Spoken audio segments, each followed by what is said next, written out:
Happy Friday, Blue Jays. I have several things I want to show you in our Friday updates. So first, this is the screen for all the CKLA exit tickets. So I can see what class people are in and what your answers were for every single question.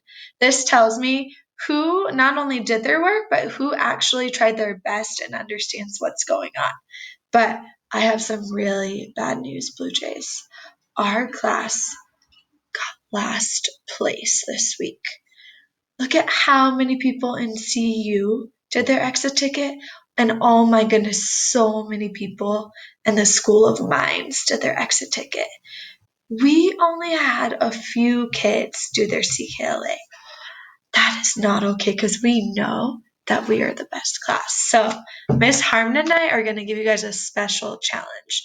Next week, if we can beat CU and the School of Mines by completing more CKLA and EL than them, then Miss Harmon and I will do a special dance on TikTok for you guys that we will post on Friday for you guys to see. But in order to do that, to earn that, you guys must do your CKLA and your EL. That is super important.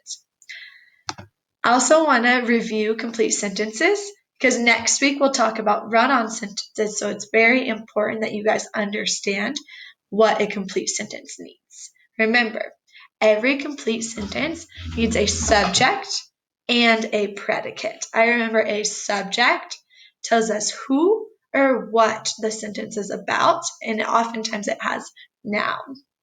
The predicate tells us what the subject is or what the subject does, and the predicate includes the verb. So, for example, in this sentence, the crying babies wanted their bottles. The crying babies is the subject. It tells us who the sentence is about. I notice that the subject might include adjectives like crying.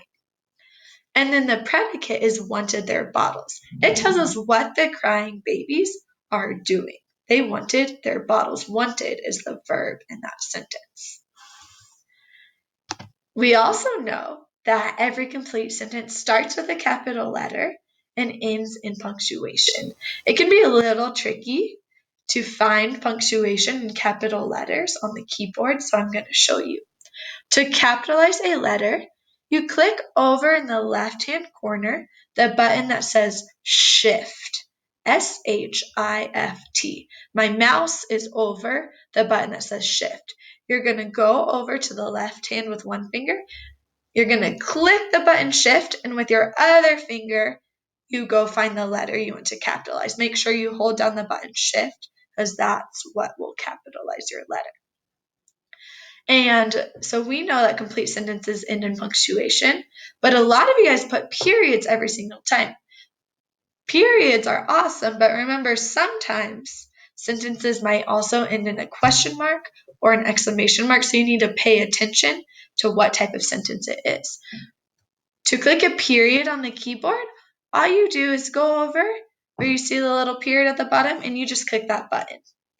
But to click a question mark or an exclamation mark, it's a little trickier because once again, you have to go over, click Shift with one hand, and then take your other finger, click the question mark, or click the question mark is over here right by the period.